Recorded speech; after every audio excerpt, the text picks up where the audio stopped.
Nós leremos os versos de números 33 a 43. Lucas 23, de 33 a 43.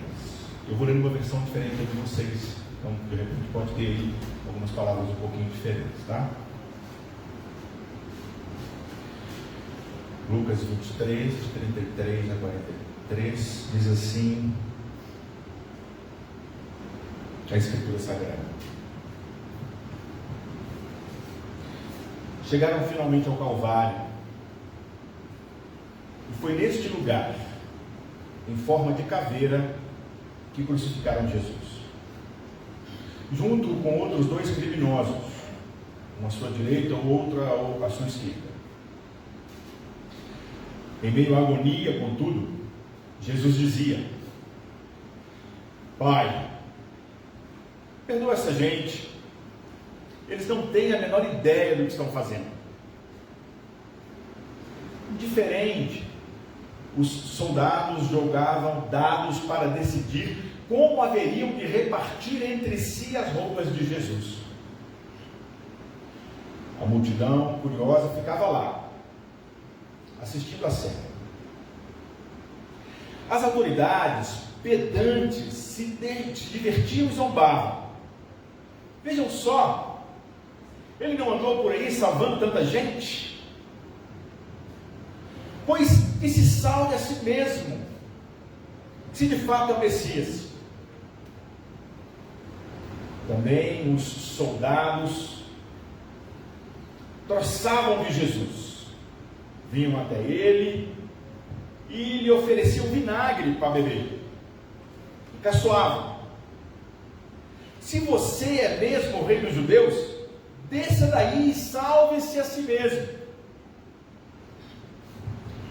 Lá no alto da cruz estava fixada uma tabuleta com a epígrafe em caracteres gregos, romanos e hebraicos: este é o rei dos judeus. Quanto aos criminosos crucificados ao seu lado, um deles também zombava: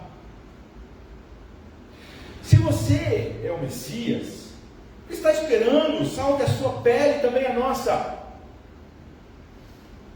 Mas o outro malfeitor o censurava: mas será que você não teme a Deus? Ainda mais sabemos que fomos condenados pelo mesmo motivo que ele. No nosso caso, a condenação não é merecida. Estamos sendo castigados por causa do que praticamos. Mas ele não tem culpa de nada, pois não fez nada de mal.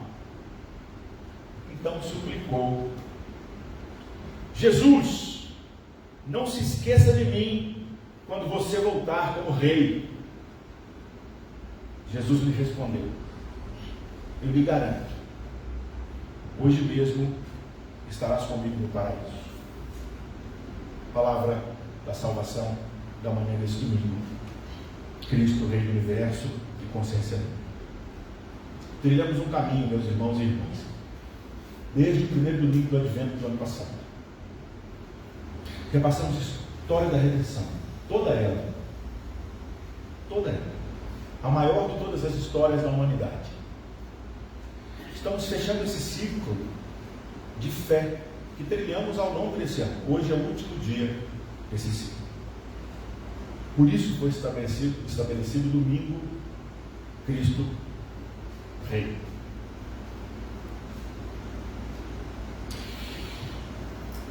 O nosso calendário, meus irmãos e irmãs, esse calendário traz para nós memórias, lembranças, presenças, encontros, esperanças, momentos importantes que a gente trilhou ao longo de todo o ano.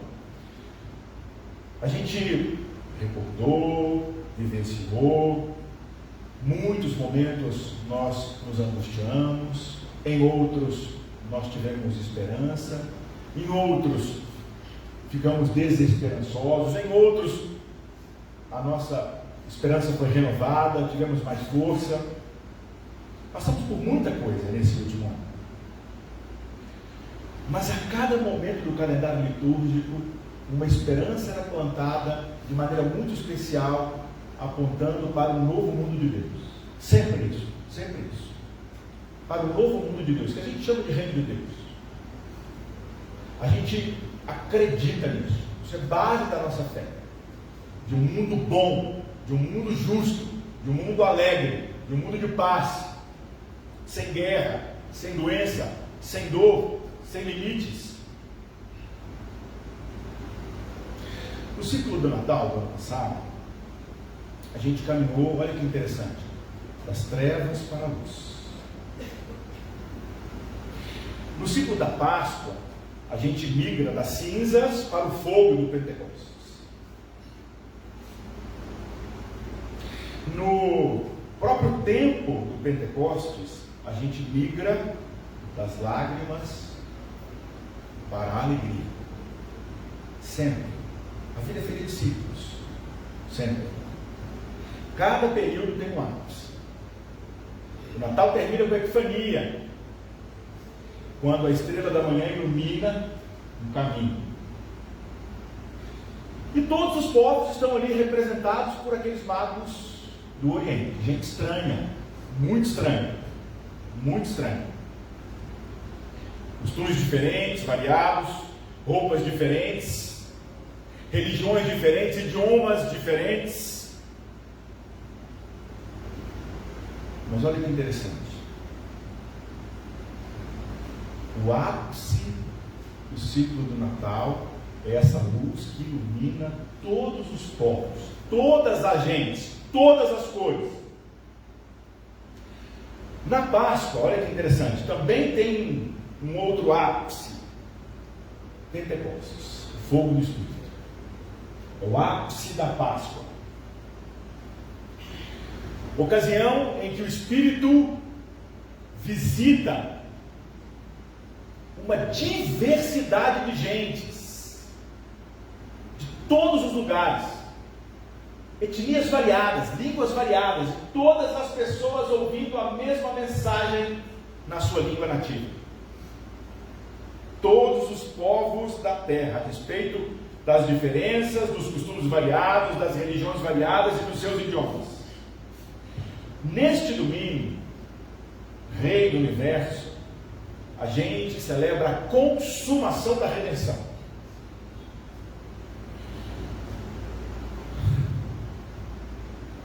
Que deveria ser um Deus que reina sobre a humanidade. Mas a história do cristianismo reduziu esse Deus a um Deus que reina só sobre os crentes.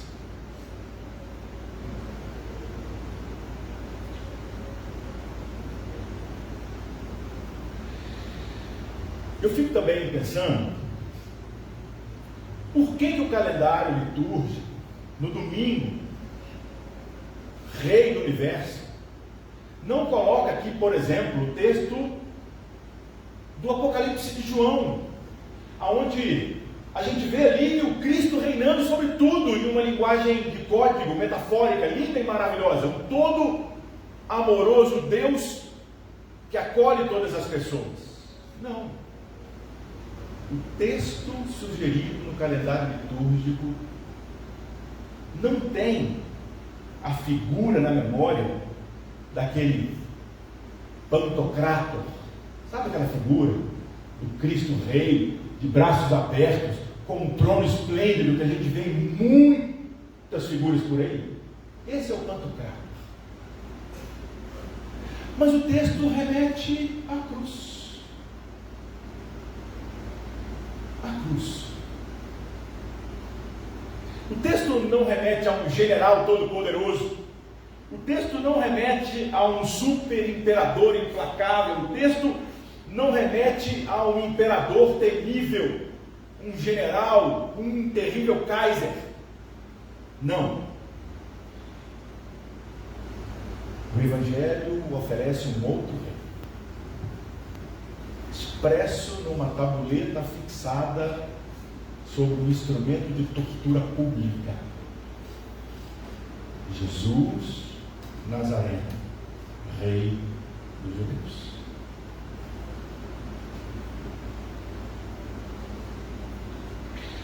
O rei não está suntuosamente assentado num trono magnífico, mas ele está pregado nessa cruz. O texto mostra Jesus pregado nessa cruz. Esse rei não ostenta uma coroa dourada, pedras preciosas. Esse rei ostenta uma coroa de espinhos ferindo sua cabeça, sangrando a sua pele. E eu pergunto, em qual território esse rei reina? Me parece que o território que esse rei reina não é definido geograficamente. Me parece que esse território é definido por arrependimento e contrição, por humildade e reconhecimento, pela coragem de reconhecer as limitações e as maldades humanas, pela coragem de se colocar no lugar de alguém ensinável e que topa transformações. Ele não está vestido com um manto maravilhoso, ele está nu. Ele está nu, despido de qualquer poder terreno, sem exército, sem território, sem súditos, sem palácios, sem trono, sem ouro, sem prata. Não possui sequer uma capa ou uma túnica, não possui nada, está ali nu. Esse texto é colocado para nós hoje como o texto do Cristo, Rei do Universo.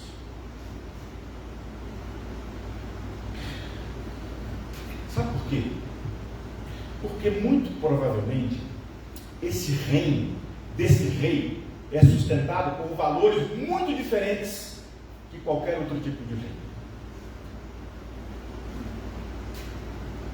Paulo escreve aos Romanos que o reino desse rei, está lá em Romanos capítulo 14, é feito de justiça, paz e alegria. Paulo resume o reino de Jesus Cristo nessa ordem: justiça, paz e alegria. Sabe por que é? Porque sem justiça não tem paz, e sem paz não tem felicidade para ninguém. É nessa ordem: é justiça, paz e alegria. Aqui, nesse momento, eu preciso trazer a memória do Dia Nacional da Consciência Negra. Se a gente entende que o reino de Deus tem como fundamento justiça, paz e alegria, eu olho para os nossos irmãos e irmãs negras do Brasil e eu me pergunto se há justiça, se há paz. Porque alegria eu sei que há.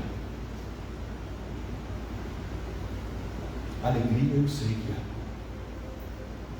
Mas junto da alegria há muita angústia e sofrimento também.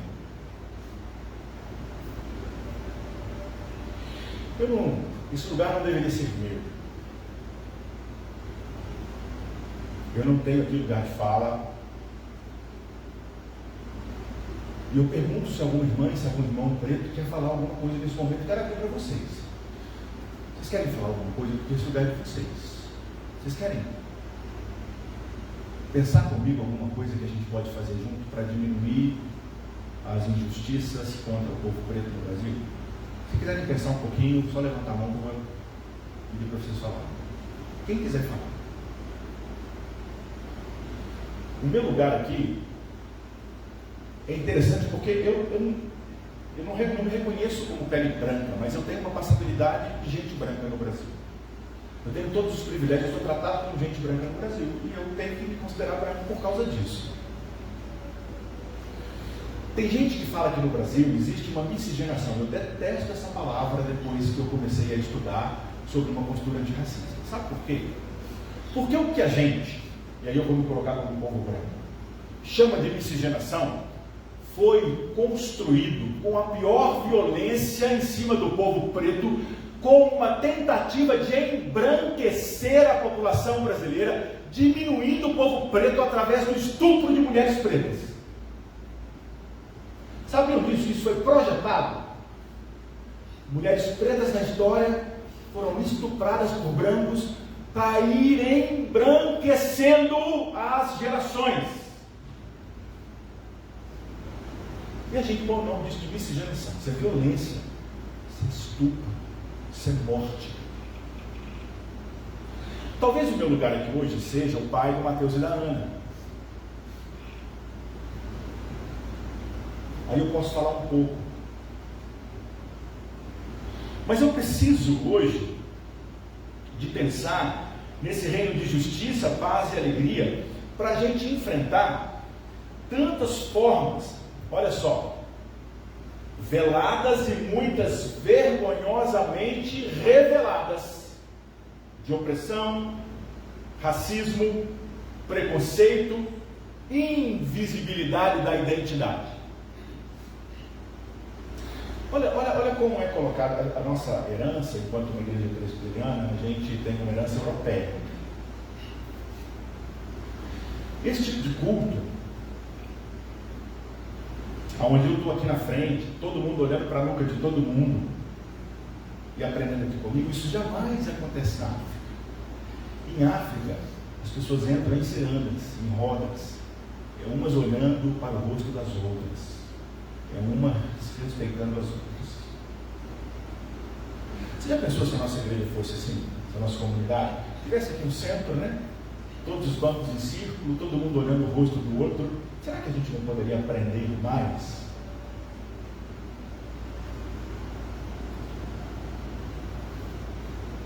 Eu me pergunto,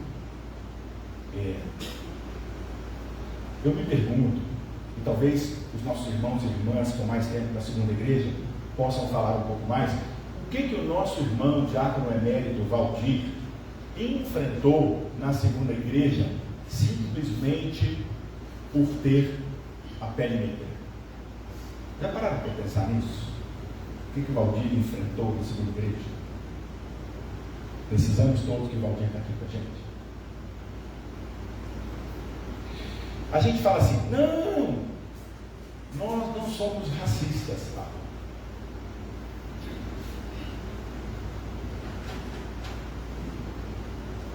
Nossa, isso é de uma negação, porque a gente é fruto de uma estrutura racista, meus irmãos e meus irmãos. A gente replica o que for ensinado para nós. E a gente passa isso na sociedade o tempo inteiro.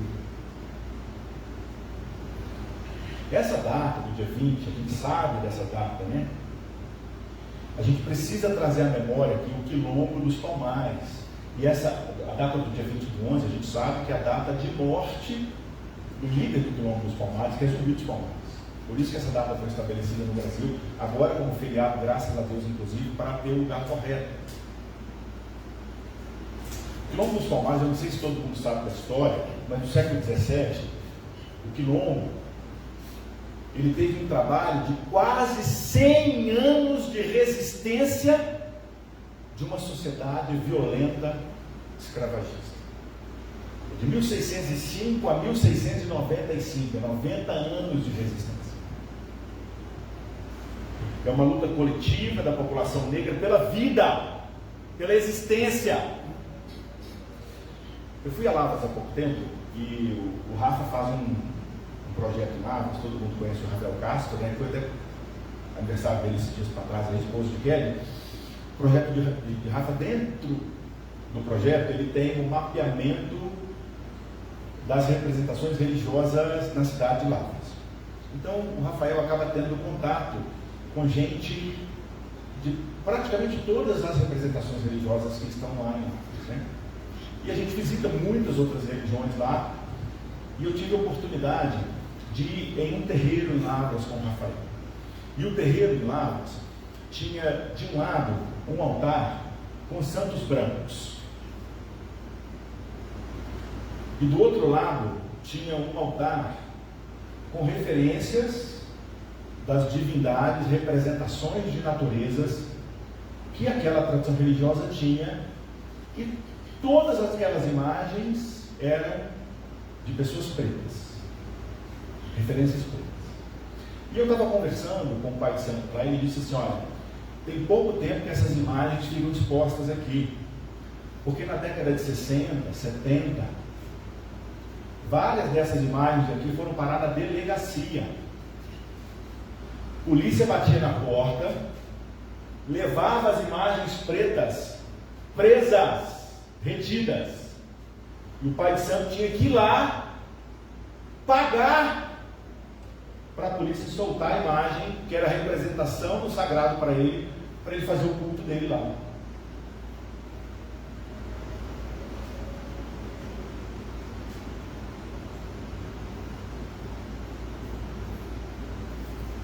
A gente acha que essas lutas elas fazem parte só do passado, mas essas lutas estão hoje aqui com a gente, porque a gente tem a audácia, enquanto religião cristã, muitas vezes embranquecida,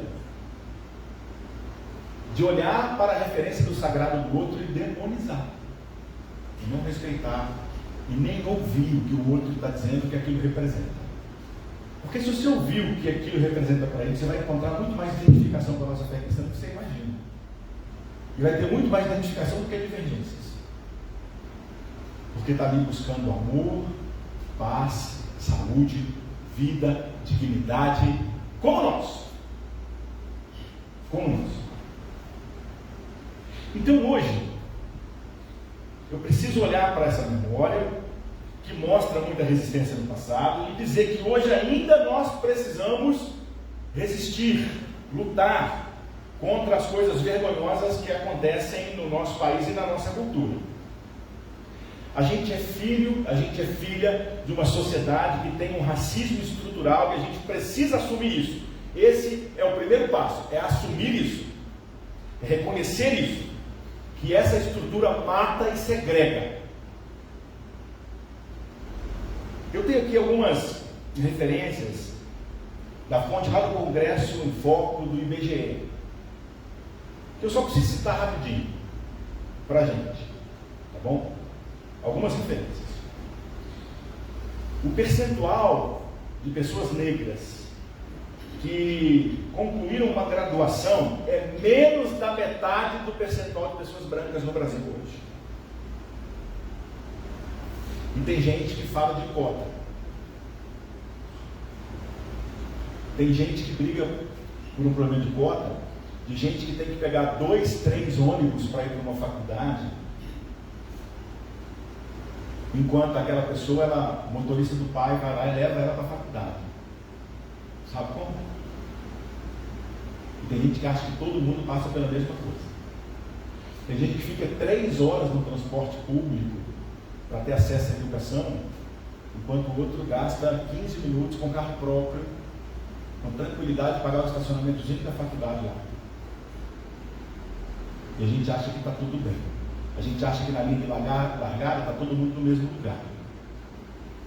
A coisa mais ridícula no Brasil é ter um discurso de meritocracia no Brasil, com a segregação social que a gente tem. Negros são 2 em cada 3 pessoas desempregadas no Brasil. Dos domicílios chefiados por negros, 55,3%, só 55% tem saneamento básico. 46% não tem. 47% da população negra está na informalidade. Não tem um trabalho formal, não tem CLT, não tem garantia, não tem férias, não tem 13º.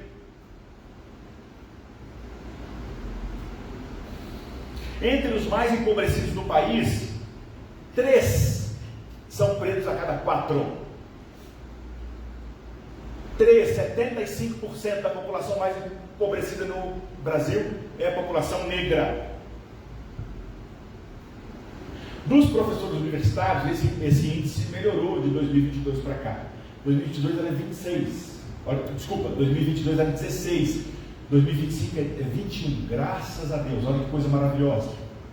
Subimos aí 5% de 22 para cá. 60% das mulheres vítimas de violência doméstica são mulheres negras. A taxa de mortalidade infantil entre filhos de mães negras é 40% maior do que filhos de mães brancas. E quando a gente olha cargos de chefia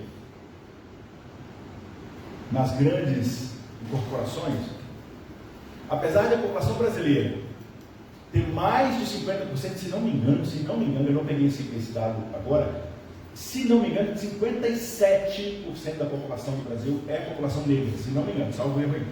Mas é mais de 50% com certeza. Tá? Nós temos de cargos de chefia, 10% de cargos de chefia tem pessoas negras no Brasil. 10%. E a taxa de analfabetismo entre negros é mais que o dobro da taxa entre brancos. Bom, eu sei que a gente vai falar assim, poxa, mas eu não tenho a intenção de ser violento. Ninguém tem aqui entre nós. Eu não acredito que alguém aqui tenha a intenção de ser racista. Mas eu preciso reconhecer que essa estrutura e ela perpassa as minhas ações.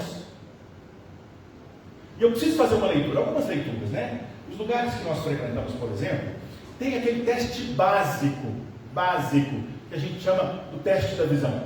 Dá uma olhadela assim. Se a gente tem uma população de 57% de pessoas negras, onde estão os negros nos lugares que frequentamos? Onde estão os negros nos lugares que trabalhamos? Onde estão os negros? Se temos 57% da população brasileira. Quer falar, Ida? Então, só para reiterar o que você está falando. Por favor.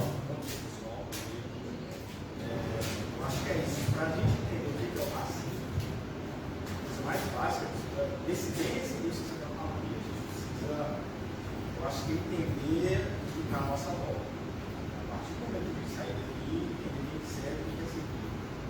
Quem está em situação de precariedade, quem está em situação de violência. E esses dois exemplos, existe acordo. Não pode negar que existe. Então, acho que é necessário a gente entender isso, todos esses casos que você está falando, e a gente entender como é que a sociedade funciona. Cara. Nada está aí à toa. As coisas estão aí porque alguém fez estar do jeito que está. A maioria da população em situação de rua morrer preto. A maioria dos milionários que estão ali morrer branco. Tá? 2% está na mão da empresa, como está aparecendo aqui. A maioria dessas pessoas são pessoas que a gente tem como referência de branco. A gente vê na capa do jornal, na capa da Forbes, da Exame, todas essas revistas, e a gente como pessoa preta, a gente acaba inconscientemente olhando essas pessoas que estão na capa querendo ser igual a elas.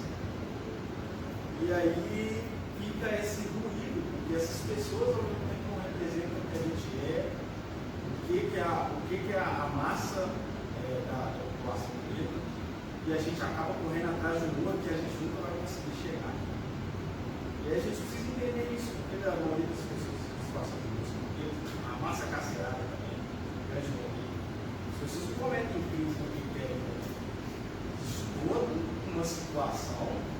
Claro que tem gente que acaba extrapolando e acaba tendo um prazo.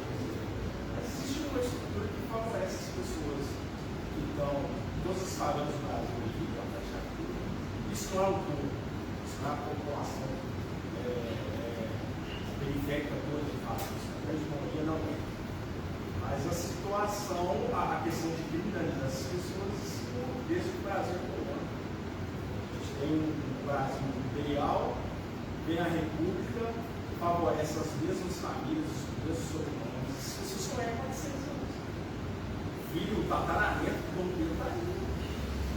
E aí ele vai falar, não, a pobreza, isso não existe. As pessoas podem chegar lá porque todo mundo tem saúde, consegue chegar lá. Todo mundo tem uma café da manhã, almoço, janta. A pessoa às vezes tem que estudar numa parede toda a rua de casa, um papel, um caderno. Não é o que você falou anteriormente, é muito difícil de falar de educação, essas coisas não compartilham em si. Então isso eu acho que é o básico para a gente ter o laço de estudo. É olhar para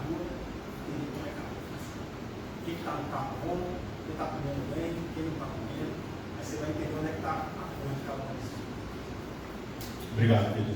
E aí, antes do Rei falar, é só a gente fazer uma pergunta simples, né?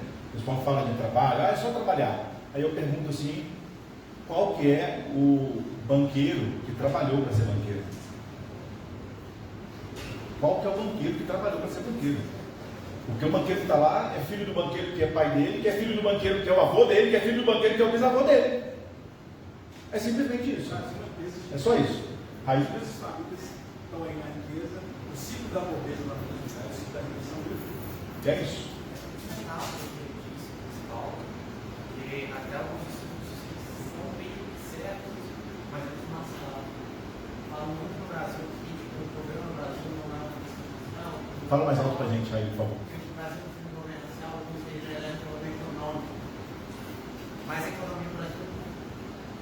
Então, na verdade, não é que é um ou outro, eles são um mesmo problema. O problema de economia do Brasil é um problema de massa. O problema a mesma coisa que o pessoal fala, tipo, não, a gente tem um problema no Brasil, não é um problema econômico, é um problema político, e os políticos são poucos. Os militantes políticos são riquíssimos, são governadores riquíssimos.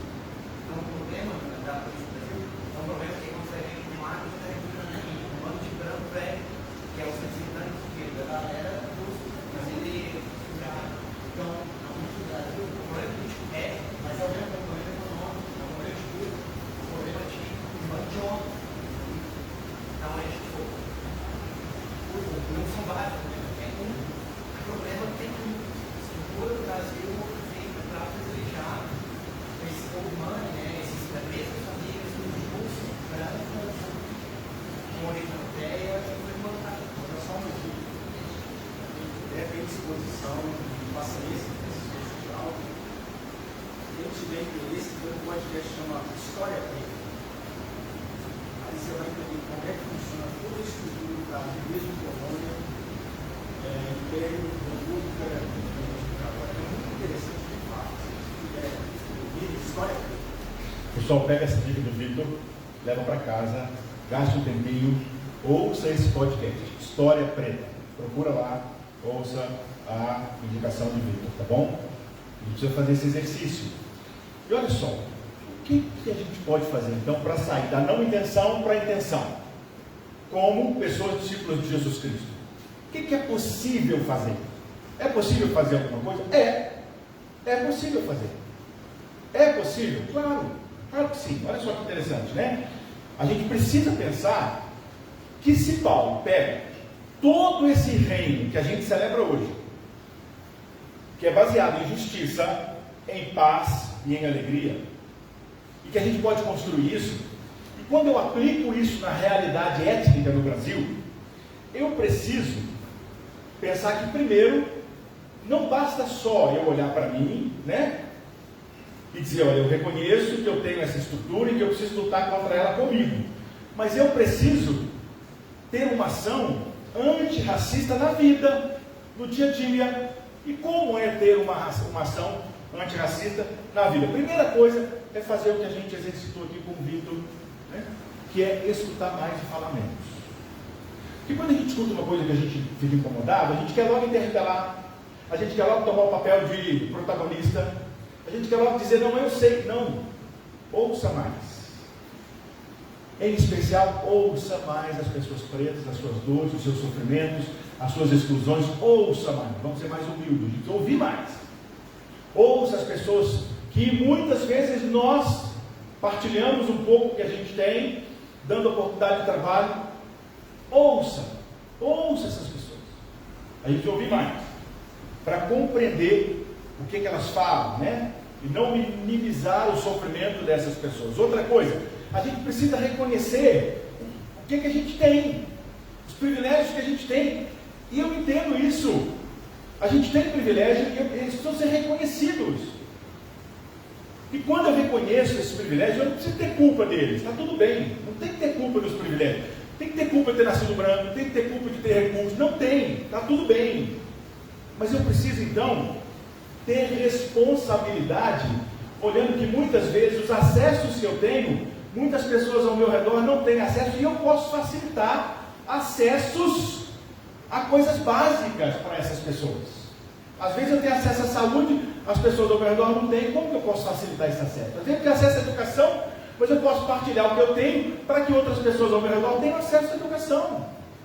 É possível fazer isso, pessoal. Isso é possível fazer, né? Então eu tenho que abrir portas através dos privilégios que a gente tem. Isso é uma coisa que a gente pode fazer. A gente pode intervir quando, de alguma forma, acontece algum tipo de racismo. Não se calem. Não se calem quando você ouvir algum racismo perto de você. Intervenha. É crime. A gente precisa intervir. Tem que ter coragem de falar. Tem que ter coragem de intervir. A gente não pode aceitar. Isso é na família, no trabalho, é nas brincadeiras de rodas de amigo, né? Então assim, não dá só discordar. Eu tenho que interromper. Eu tenho que perguntar àquela pessoa se ela tem noção o quanto aquela ação fere outras pessoas ao redor dela. Precisa intervir, né? A gente precisa corrigir pessoas brancas ao nosso redor, ter essa coragem, ter a intenção de fazer isso. Isso é possível. Outra coisa muito bonita no Brasil, a gente pode consumir muita arte e muita cultura negra de excelente qualidade que está aí. A gente pode consumir música, poesia, ler autores e autoras negras, né? Carolina Maria de Jesus, Conceição Evaristo, Sueli Carneiro, tantas outras e tantos outros que a gente pode ler, que a gente pode consumir, que a gente pode ouvir, ler sobre teologia negra, o que o povo negro está construindo na teologia, como é ver Deus no lugar desse povo que é massacrado, oprimido, que não tem acesso. Como que é isso? Porque é muito fácil a gente replicar uma teologia europeia, branca, aonde Deus é, como o André disse aqui, né? Cabelo louro, olhos azuis, e ele me representa. E eu pergunto, aonde que o povo preto vê a referência de Deus? Quem era Jesus de fato, histórico? A gente precisa tentar ler um pouco mais a cultura negra, consumir isso mais.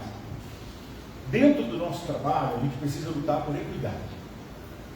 Eu não sei quais são aí os trabalhos de todas as pessoas aqui presentes, mas é possível a gente trabalhar e lutar por equidade no trabalho. A gente tem privilégios para isso, né? Não tomar o lugar de protagonista no debate antirracista. É por isso que eu falei, esse lugar não é meu. Por isso que eu preciso ouvir Vitor e tantos outros irmãos e irmãs, né? Eu preciso escutar o que está falando. Então o debate não é nosso. Agora, qual o debate que é nosso? Aí é um debate de pessoas embranquecidas. Esse é nosso, sabe qual é? E é por isso que eu fiquei confortável de pregar hoje, porque quem inventou o racismo não foram os negros. Então, somos nós, pessoas brancas, que temos que haver com ele. A gente tem que falar dele, porque a gente que inventou isso na história. Então a gente precisa reconhecer e lutar, para que a gente possa exterminar esse racismo que está aqui, na nossa cultura, na nossa pele e no nosso sangue, né? A gente pode escolher muito bem as pessoas que nos representam nas instâncias políticas, em especial as pessoas que têm políticas públicas antirracistas. A gente pode escolher muito bem essas pessoas, a gente pode votar nessas pessoas, para que esses projetos passem, para que a gente tenha uma sociedade com mais políticas antirracistas. Tudo isso a gente pode fazer. A gente pode revisar os nossos comportamentos pequenos, né? O teste de visão é aquele que eu disse que é muito importante. A gente pode fazer isso nos nossos círculos sociais, né? A gente pode dar uma olhada, por exemplo, nos estereótipos quando nós estamos na rua. Sabe quando a gente tem insegurança? A gente tem medo de quem? Qual que é o jovem que passa perto de você e você tem medo de ser assaltado? Que jovem é esse? Por quê? Por que a gente constrói essa figura? A gente precisa pensar sobre isso, tá bom? E a gente pode também reconhecer, né, que essa estrutura guia os nossos gestos, que precisam ser repensados. E assim, não dá para a gente falar assim, mas tem um monte de gente que fala isso, né? Eu tenho até no meu grupo social lá alguns amigos negros. A gente quer uma coisa mais horrorosa de se ouvir, é isso. Isso é péssimo, não fala isso nunca na sua vida, por favor. Não fale isso nunca na sua vida. Porque ninguém vai falar assim, eu tenho no meu grupo social alguns amigos brancos. Ninguém vai falar isso. Ninguém. Então a gente precisa repensar isso, né? Essa prática é uma prática constante de reeducação, sabe? E entender o desconforto que essas coisas trazem, a violência que essas coisas impõem, né? O quanto as pessoas são mexidas com esse tipo de coisa. A gente precisa desnaturalizar o racismo cotidiano, lutar contra ele. Isso não pode ser natural, não pode. E a gente tem que se tornar pessoas aliadas, antirracistas, pessoas parceiras. Então a gente precisa conhecer mais, ouvir mais, participar mais, apoiar mais, proteger mais, financiar mais, multiplicar mais, defender mais, mas sem tomar o lugar daquele que luta e que sente a dor. Ser antirracista no Brasil, seguir Jesus no Brasil, pensar no reino de justiça, de paz e de alegria, precisa de coragem, irmãos e irmãs. A gente precisa de coragem, a gente precisa de consistência, a gente precisa de acolher os incômodos que a gente tem em uma pregação como essa. A gente precisa de ação. Não dá mais para dizer que a gente tem só na falta de intenção. A gente precisa rever, repensar. Se perceber como um instrumento do estabelecimento desse mundo novo. É desaprender, é desconstruir e reconstruir a nossa estrutura. É questionar, é intervir, é redistribuir espaços, é corrigir atitudes, as nossas e as das outras pessoas ao nosso redor. E dentro de tudo isso, eu fico lembrando do texto, quando eles olham os líderes religiosos, e o texto chama os líderes religiosos de pedantes. Pessoas pedantes, arrogantes, olhando para Jesus na cruz, zombando do Cristo Rei. E eu pergunto, qual é o símbolo, qual é o Cristo Rei zombado hoje? Quem são as pessoas pedantes que zombam de quem hoje? Quem são as pessoas criminosas daquela época e quem são as pessoas criminosas de hoje? Haverá sempre, os poucos corações compungidos, contritos, a suplicar ao Senhor: Jesus, não se esqueça de mim quando o Senhor voltar como rei. Jesus, não se esqueça de mim quando o Senhor voltar como rei. Eu quero estar aqui. Não se esqueça de mim quando o Senhor voltar como rei. E estes não precisarão esperar. Eles haverão sempre de ouvir do Senhor, na vida, agora, aqui ele preocupando, hoje mesmo, você vive comigo no paraíso, hoje mesmo. É possível a gente construir hoje atitudes que a gente espera do povo. Vamos ficar de pé? O André deixou para mim, e eu quero terminar lendo essa lista que o André deixou. Pega para mim, por favor.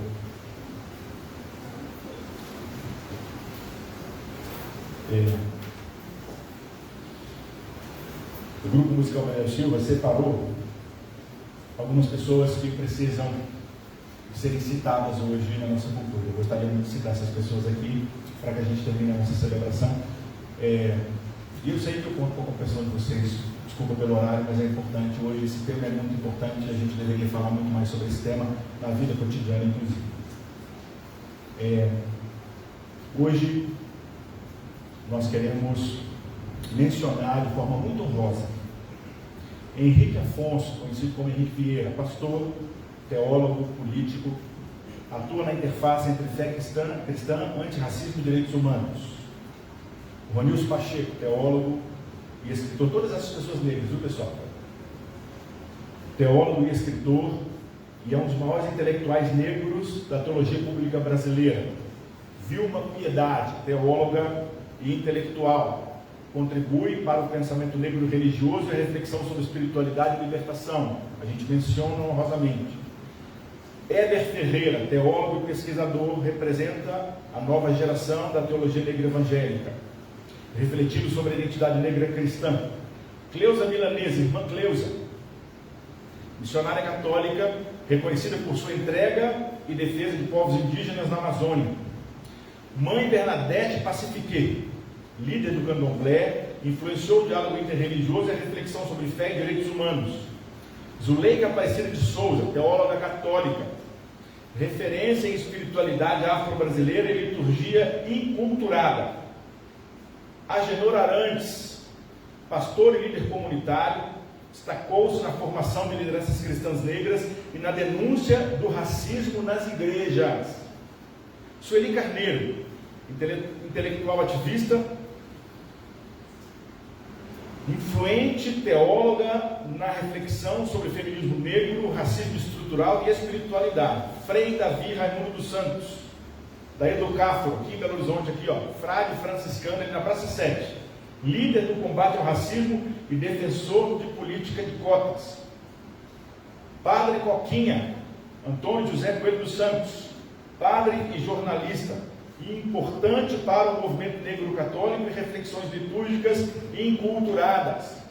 Pastora Valéria Vilhena, pesquisadora sobre relações étnico-raciais no protesto brasileiro, colaboradora de líderes negros. Pastora Valéria é uma mulher branca, loura, mas é uma mulher que luta com o antirracismo. Estava lá agora na conferência que a gente foi agora lá em São Paulo. E por último, eu cito o pastor Raz André, pastor e teólogo da Bahia de Salvador, e é óbvio que eu preciso mencionar a nossa doutora reverenda Cleusa Caldeira, pastora adjunta da nossa igreja, que vai estar aqui no dia 7 pregando com a gente no dia do almoço comunitário. É óbvio que eu preciso mencioná-la também.